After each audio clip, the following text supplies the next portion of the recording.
When Julius Caesar marched into Gaul in 58 BC, he expected resistance, but nothing prepared him for the Belgae. Fierce, disciplined, and deeply tribal, the Belgae weren't just another group of barbarians. They were a coalition of hardened warriors from the northern frontier, people who lived closer to the untamed Germanic world than to the Romanized south. And according to Caesar himself, they were the bravest of all the Gauls. But just who were they really?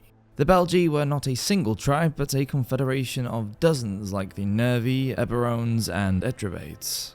Some had Celtic roots, other Germanic, and most were a cultural blend of both. What united them was one thing: an unshakable hatred of foreign rule. They fought Caesar's legions with guerrilla tactics, ambushes, and sheer ferocity. They nearly wiped out an entire Roman legion in a single day, and their rebellions would force Caesar to deploy the full might of Rome to subdue them again and again. This is the story of the Belgae, the northern tribes that terrified the Romans, defied an empire, and proved that even the most powerful army in the world could bleed. Because on Rome's frontier, survival wasn't a strategy, it was a way of life. To the Romans, the Belgae were mysterious, dangerous, and hard to define. Even Julius Caesar, Rome's most famous conqueror, wasn't exactly sure who they were. In his commentary De Bello Gallico, Caesar divides Gaul into three parts: the Aquitani in the south, the Celts or Gauls in the center, and the Belgae in the north. Of the three, he said the Belgae were the bravest and also the most remote. That distance from Roman influence, Caesar believed, made them more savage, less corrupt, and harder to conquer. But what made the Belgae so unique was their identity. They weren't fully Celtic, nor were they entirely Germanic. They lived in a cultural border zone in what is now northern France, Belgium, and parts of the Netherlands and western Germany. Some of their tribes, like the Nervi and the Eburones, had Germanic customs, languages, and military styles. Others leaned more Celtic, with chieftains, hill forts, and intricate warrior traditions. What bound them together wasn't ethnicity, it was a shared resistance to outside domination. They lived in fiercely independent tribal units, each with its own leader, warriors, and territory. But when threatened by Rome, these tribes could unite into powerful coalitions, capable of launching swift, devastating strikes against even the best-trained Roman legions. To the Roman mind, the Belgae were chaotic, but to themselves they were the guardians of their land, their freedom, and their honor. And soon they would prove just how far they were willing to go to defend all three. In 57 BC, just 1 year into his Gallic campaigns, Julius Caesar turned his gaze north to Belgica.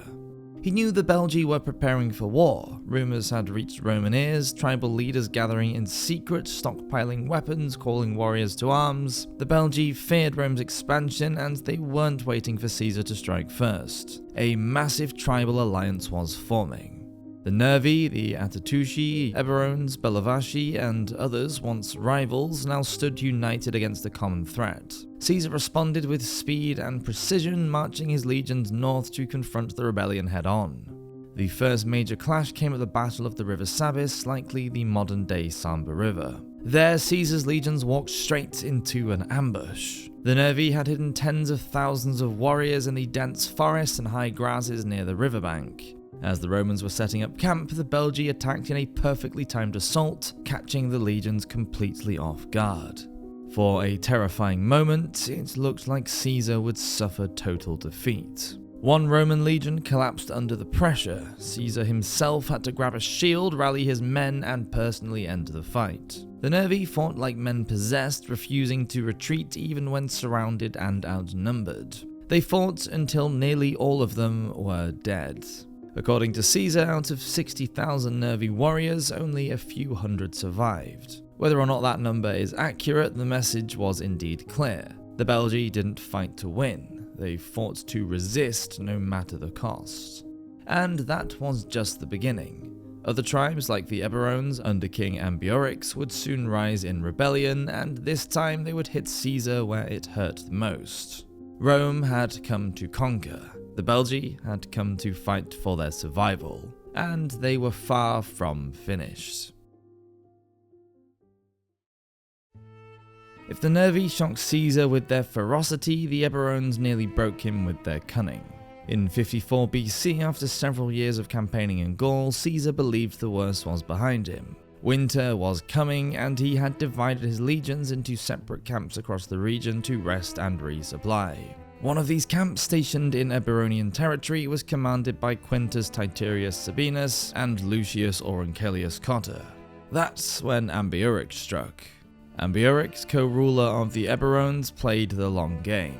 He approached the Roman camp with a carefully crafted lie that a massive Germanic invasion was coming and that Caesar had authorized a safe retreat. The Roman commanders, unsure and isolated, took the bait. They marched out with their entire force, around 8,000 men, and straight into a trap.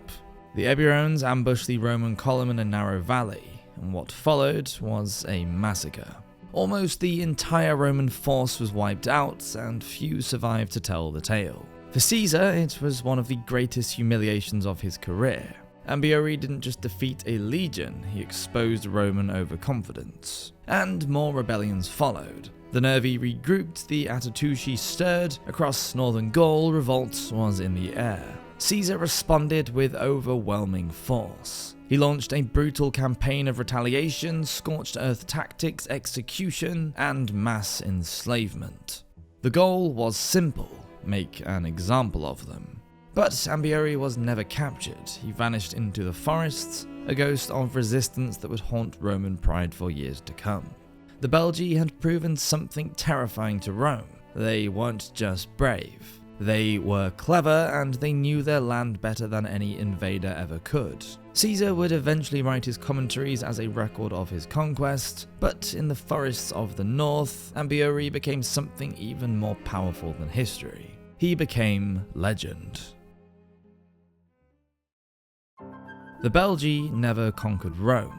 They never marched on the Senate or burned Roman cities, but they didn't have to. In their forests, rivers, and rugged hill forts, they fought the world's greatest military machine to a standstill more than once. They weren't just tribal warriors defending their homeland, they were a coalition of proud, independent peoples who refused to be broken. The Nervi nearly destroyed a Roman army in a single afternoon. Ambiorix tricked an entire legion into annihilation. And Caesar, the man who would go on to declare himself dictator for life, called the Belgae the bravest of all the Gauls. That wasn't flattery, it was simply fear. In the end, Rome did what it always did: crushed resistance, paved over rebellion, and rewrote the story. Belgica was absorbed into the empire, cities were Romanized, tribes were pacified, but beneath the Latin inscriptions and stone roads, the spirit of the Belgae remained. They were never truly forgotten. Their legacy lives on in place names, in legends, and in the pages of Roman history, as proof that even the mightiest empire had to bleed for every inch of land. Thank you so much for watching this episode of the Roman Empire. If you'd like to learn more about Roman history, then why not consider subscribing to the channel, as it does help us out and we really appreciate the support. Cheers everyone, I'll see you next week for another video.